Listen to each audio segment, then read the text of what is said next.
اعوذ باللہ من الشیطان الرجیم بسم اللہ الرحمن الرحیم اللہم وانت جعلت من صفایا تلک الوظائف وخصائص تلک الفروض شہر رمضان الذي اختصصته من سائر الشہور السلام علیکہ یا شہر اللہ الاکبر و یا عید اولیائہ۔ ایک نہایت ہی اہم گفتگو وہ ہے ماہ مبارک رمضان سے خدا حافظی۔ روایات میں چند چیزوں سے خدا حافظی کی عبارتیں ہمیں ملتی ہیں۔ مکان سے خدا حافظی، جیسے آپ مکہ شریف تشریف لے جاتے ہیں، خانہ کعبہ سے خدا حافظی، مسجد الحرام سے خدا حافظی، یا ذوات قدسیہ کی زیارات پہ جو جاتے ہیں معصومین علیہ السلام پہ، وہاں پہ خدا حافظی۔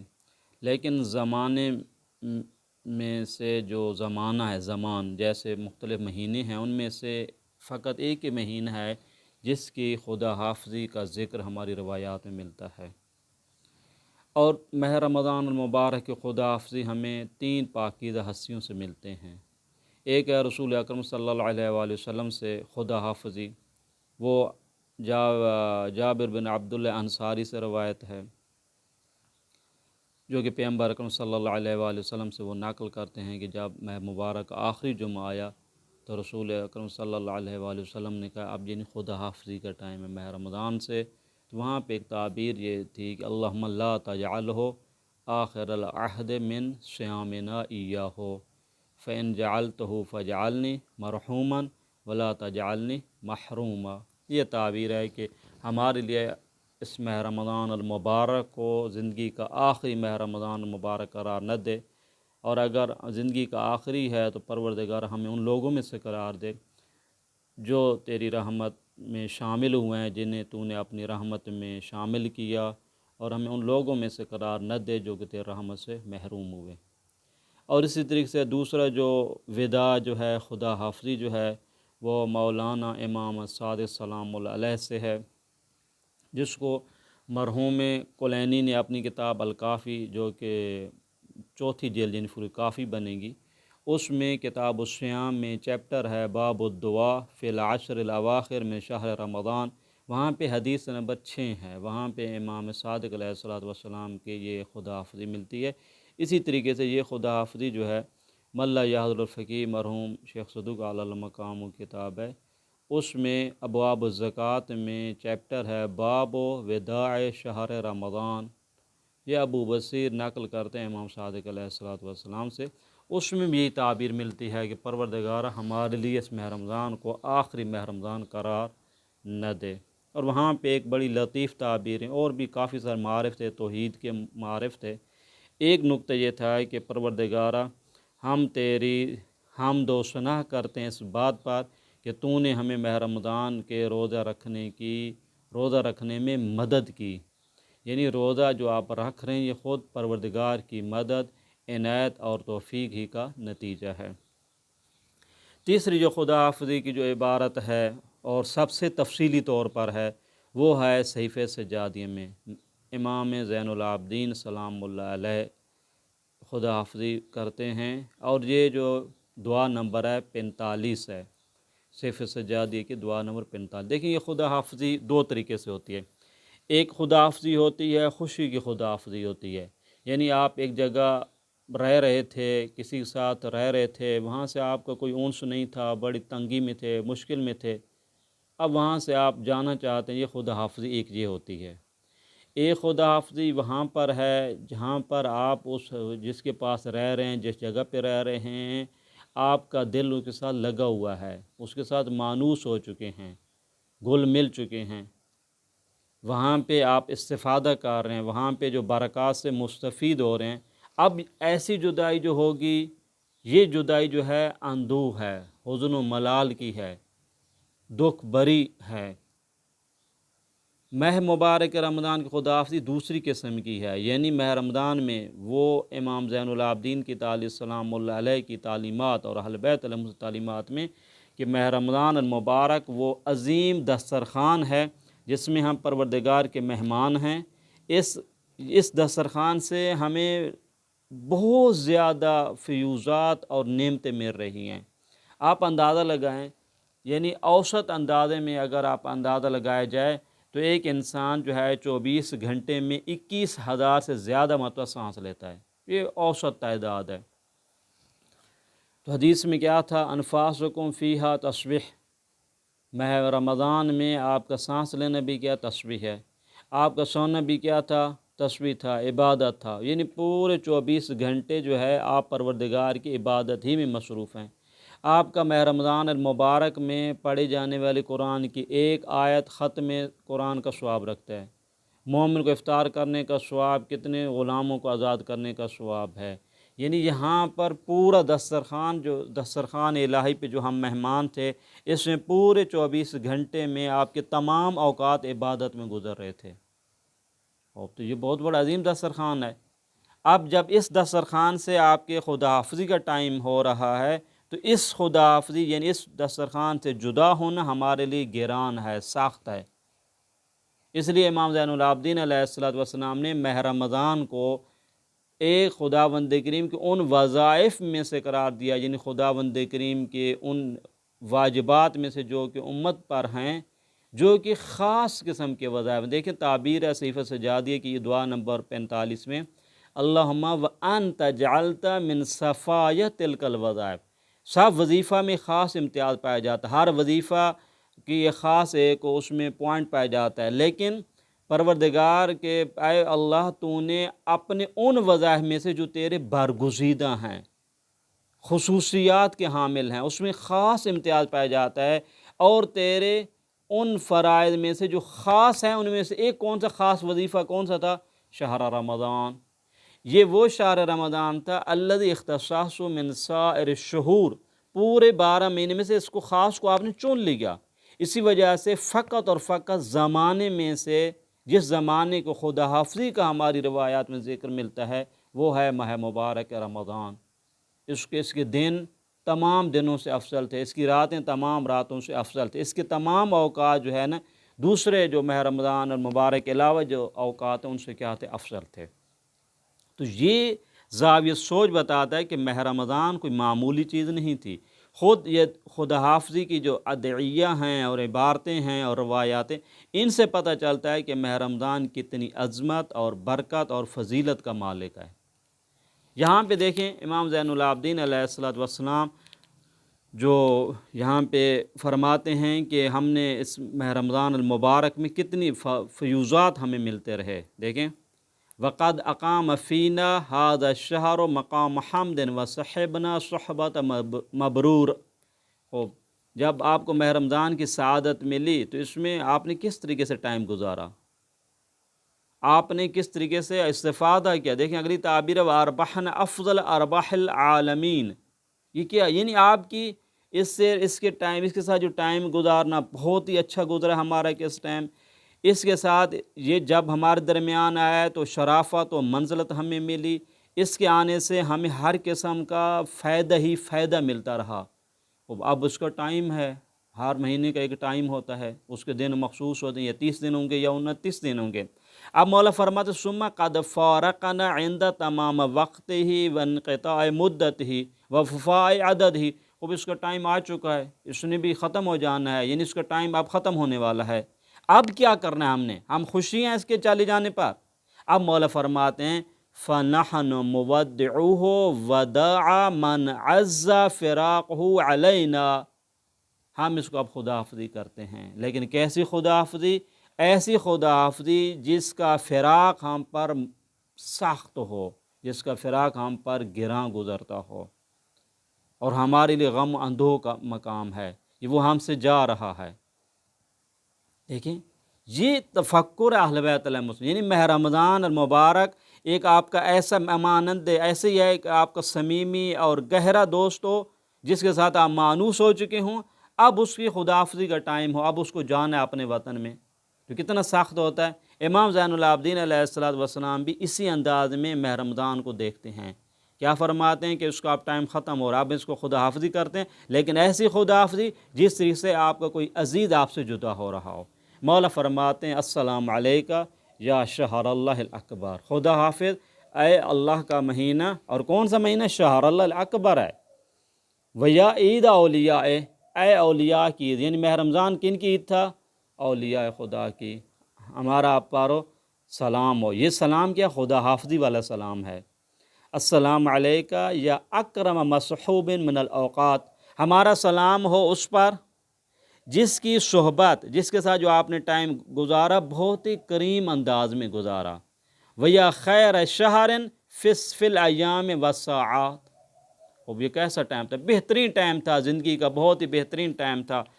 مولا فرماتے ہیں السلام علیکہ من قرین جل قدرہ موجودا، اے ماہ رمضان ہمارا آپ پر سلام ہو اس طریقے سے جس کا انسان ساتھی اس کے ساتھ جب موجود ہوتا ہے تو اس کی قدر و منزل کی جاتی ہے۔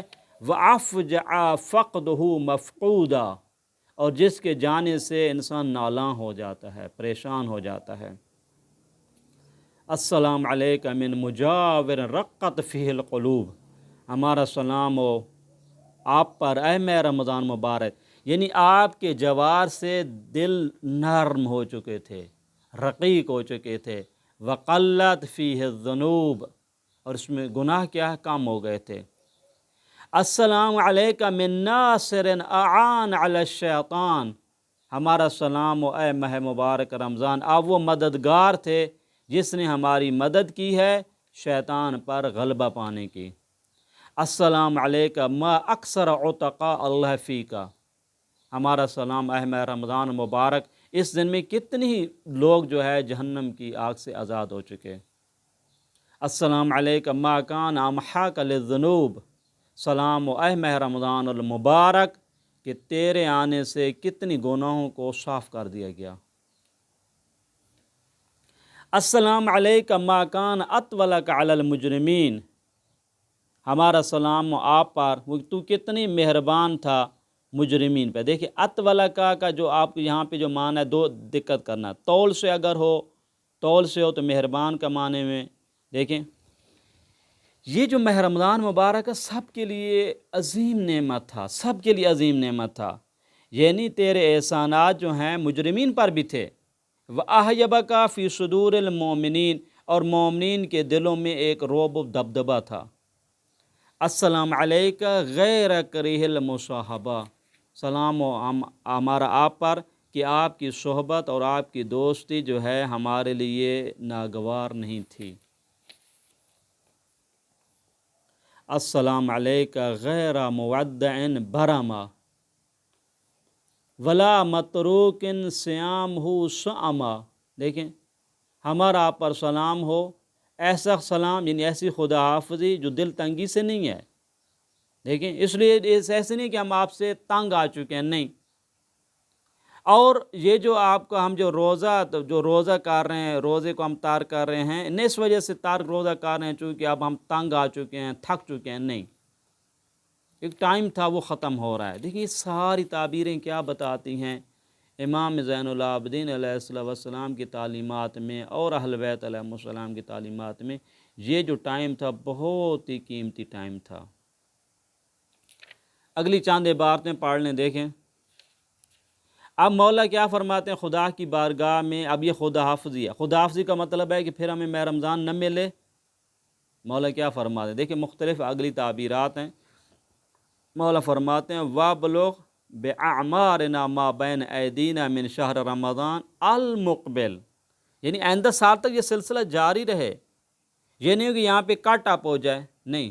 وَابْلُغْ بِأَعْمَارِنَا مَا بَيْنَ أَيْدِينَا مِنْ شَهْرِ رَمَضَانَ الْمُقْبِلِ،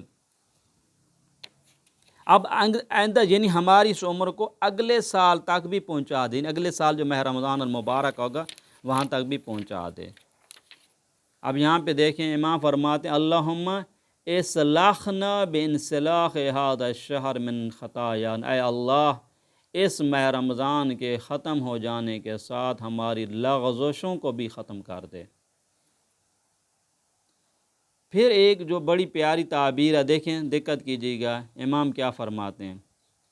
اللہم دعاؤں میں ایک ہے زاویہ سوچ بہت ہی بلند و بالا ملتا ہے۔ دیکھیں یہ تعبیریں امام فرماتے ہیں اللہم ومن رعا حق هذا الشہر، حق رعایت ہے، پروردگارہ جنہوں نے اس مہینے کا جو حق تھا اس کی رعایت کرتے رہے، مراعات کرتے رہے، اور اس کے جو احترام ہے، جیسے احترام کرنے کا حق تھا اس کو وہ احترام کی حفاظت انہوں نے کی ہے، اور اس کے جو حدود، جو اس کے جو قواعد ہیں اور اس کا جو احترام کے زمرے میں جن چیزوں کا خیال رکھنا تھا وہ کرتے رہے، اور اس ماہ رمضان میں جیسے گناہوں سے رکنا تھا وہ رکتے رہے، اور اس ماہ رمضان میں اس انداز میں تو اس سے قربت انہوں نے حاصل کی ہے کہ جس کی وجہ سے تیری ذات ان سے راضی ہو گئی ہے اور تیری ذات کی رحمت ان کو شامل حال ہو گئی ہے۔ پروردگارہ، جن جن لوگوں نے یہ مقام پر فائز ہوئے ہیں، یعنی اس ماہ رمضان مبارک کا احترام کیا، اس سے استفادہ کیا، گناہوں سے بچے رہے، امام کیا فرماتے ہیں؟ فہب لنا مثلہ من وجدک، اپنے کرم نوازی سے اس جیسا ثواب ہمیں بھی عطا کر دے۔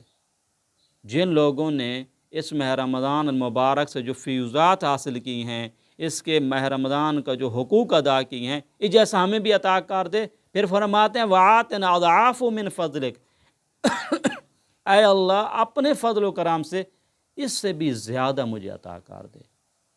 یعنی آپ خدا سے مانگ رہے ہیں، کیوں؟ اس لیے کہ پروردگارہ تیرا فضل کام نہیں ہوتا، وَإِنَّ خَزَائِنَكَ لَا تَنْقُصُ، تیرے خزانے جو ہے کم نہیں ہوتے ہیں، بل تفیض و بلکہ اور ہی بڑھتے جاتے ہیں۔ اس لیے تیرے احسان کے جو معادن ہیں وہ ختم ہونے والے نہیں ہیں۔ یہ خدا سے آپ مانگ رہے ہیں۔ پھر مولا کیا فرماتے ہیں؟ اللہم صلی علی محمد وآلہ واکتب لنا مثل اجور من صامہ او تعبد لک فیہ الی یوم القیامہ۔ کیا دیکھیں کیا لطیف تعبیر ہے۔ امام فرماتے ہیں ہمارے لیے لکھ دے کیا؟ مثل اجور من صامہ او تعبد لک فیہ الی یوم القیامہ، تا روز قیامت جو لوگ روزے رکھیں گے، تا روز قیامت ماہ رمضان میں جو عبادت کریں گے، جتنا ثواب میرے اللہ تو ان کو دے گا، ہمارے لیے بھی اتنی ثواب لکھ دے۔ کتنی زاویہ سوچ ہے۔ قیامت تک آنے تک کتنے سال اور گزریں گے، کتنی صدیاں اور گزریں گی۔ امام زین العابدین علیہ السلام فرماتے ہیں وَاکْتُبْ لَنَا مِثْلَ اُجُورِ مَنْ صَامَهُ او تعبد لک فیہ الی یوم القیامہ، میرے اللہ روز قیامت تک آنے والے لوگ جتنے تیرے اس ماہ رمضان میں روزے رکھیں گے، عبادتیں کریں گے، اس سارے کا ثواب مجھ امام زین العابدین کے لیے نام اعمال میں بھی لکھ دیں۔ یہ کتنی زاویہ سوچ آپ دیکھیں۔ پھر مولا فرماتے اللہم انا نتوب علیک فی یوم فطرنا الذی جعلتہ للمؤمنین عیدا وسرورا، میرے اللہ ہم تیری بارگاہ میں توبہ کرتے ہیں اس عید الفطر کے دن، یوم الفطر کے دن، یوم الفطر میں۔ وہ کون یوم الفطر ہے؟ کیا کہ جیسے تو نے مومنین کے لیے عید قرار دیا اور مسرت قرار دیا، مسرور رہیں اس دن، مومنین کیا رہیں؟ مسرور رہیں، یہ عید ہے۔ عید میں کرنا آپ نے کیا ہے؟ مولا ہم تو اس سے توبہ مانگتے ہیں، تو اس سے توبہ کی درخواست کرتے ہیں، کس بات پر؟ ہمارے تمام گناہوں سے تو درگزر فرما دے۔ اب یہاں پہ ایک فقط میں جملہ بیان کرنا چاہتا ہوں، یہ جو امام کی تعبیر ہیں کہ میرے گناہ معاف کر دے، مجھے درگزر فرما دے، وہ گناہ کا جو تصور ہے ہمارے ہیں وہ والا نہیں ہے معصوم میں۔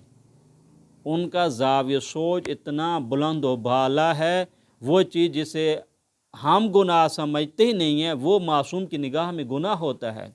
اس لیے کہ ایک نقطہ 24 گھنٹے یہ ان کی پورا جو ذکر ہوتے ہے، توجہ ہوتی ہے پروردگار کی جانب ہوتی ہے۔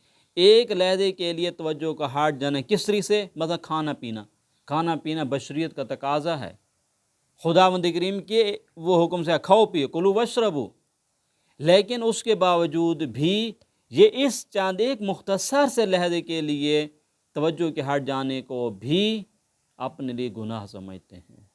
لہذا یہ گناہ وہ نہ سوچیں جناب معاذ اللہ کی جو ہمارے ذہن میں تصور ہوتا ہے۔ گناہ کی جو تعبیر ہے اس پہ غور فکر کے معصومین علیہم الصلوۃ والسلام یہ تعبیر نہیں پائی جاتی ہے۔ پس یہاں پہ کیا ملا دیکھیں، سب امام کیا فرماتے ہیں، دیکھیں دقت کیجیے، آخری جو تعبیرات ہیں مولا کی، اللہم تجاوز عن آبائنا وامہاتنا واہل دیننا جمیعا من سلف منہ ومن غابر الی یوم القیامہ۔ یہ زاویہ سوچ ہے، دعاؤں میں ایک زاویہ سوچ ملتا ہے کہ آپ کی دعا جو ہے فقط اپنے لیے نہیں ہونی چاہیے۔ امام کیا فرماتے ہیں؟ پروردگارہ تو درگزر فرما ہمارے آبا سے، والدین سے، یعنی اپنے آبا سے، اپنی امہات سے، والدین دونوں سے، ہمارے جتنے والدین سے درگزر فرما، اور ان لوگوں سے درگزر فرما جو ہمارے دین پر ہیں، من سلف منہم ومن غبر الی یوم القیامت، جو آئندہ آئیں گے، جو گزر چکے ہیں تا روز قیامت، یعنی تا روز قیامت آنے والے مکتب اہل بیت کے پیروکاروں سے میرے اللہ تو ان کے گناہوں سے درگزر فرما۔ امام جو ہے کس وجہ یہ جملہ فرما رہے ہیں؟ اب یہ امام زین العابدین علیہ السلام کو وہ اس جملے کو فرمائے ہوئی تقریباً 1400 سال ہو چکے ہیں۔ یہ کب کی دعا ہے؟ الی یوم القیامہ، تا روز قیامت ہے۔ اب یہاں پہ دیکھیں دعا میں نقطہ کیا ملا، دقت کیجیے گا، دعا میں جو نقطہ یہ ملتا ہے کہ دعا جب آپ مانگتے ہیں تو اس میں زاویہ سوچ آپ کا بلند و بالا ہونا چاہیے، فقط اپنے لیے دعا نہ کریں۔ ایک دوسرا ہے کہ خدا سے مانگنے میں بخل نہ کریں، آپ خدا کو اپنے جیسا نہ سمجھیں، خدا کو اتنا نہ سمجھے بھی مجھے کتنا چاہیے، فرض کرو بھی مجھے اتنا چاہیے کہ میں جناب علی اپنی جو زندگی ہے وہ اچھے طریقے سے گزار سکوں۔ نہیں، دعا مانگو پروردگارہ کہ مجھے اتنا عطا کر کہ میری نسلیں تا روز قیامت اس سے بہرمند ہو سکیں، جہاں میں بہرمند ہو سکوں، میرے دوست بہرمند ہو سکیں، میرے علاقے والے بہرمند ہو سکیں، میرے مومنین بھائی بہرمند ہو سکیں۔ اس کو کہتے ہیں زاویہ سوچ بلند ہے۔ امام نے کیا دعا فرمائی؟ امام فرماتے ہیں دیکھیں کتنا زاویہ سوچ بلند، میرے اللہ اس ماہ رمضان مبارک میں جو عبادت کرتے ہیں تا روز قیامت تک عبادت کرتے رہیں گے، ساروں کو ثواب مجھے بھی عطا فرما، واکتب لنا۔ ٹھیک ہے، زاویہ سوچ، ان خدا سے مانگو، جو خدا سے آپ کی بات ہو رہی ہے، خدا کے خزانے تو ختم ہونے والے نہیں، اس کے خزانے تو کم ہونے والے نہیں ہیں، جب اس سے مانگتے ہیں تو مانگنے میں بخل نہ کرو، تو اس کو جتنا مانگ سکتے ہو وہ دینے والا ہے۔ اب جب یہ دعا کی جا رہی ہے کہ مجھے ان کا اجر عطا فرما، مجھے بھی وہ ثواب ملے، اس لیے کہ میری زندگی کتنی ہے، میری زندگی مثلا آج کے دور میں 100 سال تک آپ فرض کر سکتے ہیں، 100 سالہ میں آپ ثواب کتنا مانگ رہے ہیں؟ لا محدود، یعنی لا محدود سے کیا مراد ہے؟ تا روز قیامت، تا روز قیامت میں عبادتیں کی جانے والے ثواب، یعنی یوں سمجھے آپ لاکھوں سالوں کا ثواب مانگ رہے ہیں 100 سالہ زندگی میں۔ یہ ہوتا ہے زاویہ سوچ ہے، تفکر ہے۔ یہ امام زین العابدین علیہ السلام کی دعا میں ملتا ہے، دعاؤں میں ہمیں ملتا ہے۔ پس یہ جو ہے دعا وداع میں یہ نکات جو ہمیں ملتے ہیں، ایک تو یہ ہے کہ اس ماہ رمضان کی جدائی بڑی سخت تھی، اس ماہ رمضان کا فراق بڑا سخت ہے۔ ایک دوسرا ہے کہ اب جب کہ ماہ رمضان ہم سے جا رہا ہے، ہم دعا کریں پروردگار آئندہ سال بھی ہمیں ماہ رمضان مبارک کی سعادت نصیب ہو، اور اگر طے یہ ہے کہ ہمارا آئندہ سال ہمیں یہ سعادت نصیب نہ ہو تو پروردگارہ ہمیں ان لوگوں میں سے قرار دے جو کہ تیری رحمت میں شامل ہو چکے ہیں، محروم لوگوں میں سے قرار نہ دے۔ اور تیسرا نقطہ یہ ہے کہ پروردگارہ تا روز قیامت کی جانے والی عبادات کا ثواب مجھے عطا فرما۔ ہم بھی دعا گو ہیں کہ پروردگارہ معصوم ہستیوں نے جو دعائیں کی ہیں اس دعا وداع میں، اور امام زین العابدین علیہ السلام نے ان دعاؤں کو ہم گناہ گاروں کے حق میں بھی مستجاب فرما۔ صلی اللہ علی محمد و آلہ الطیبین الطاہرین۔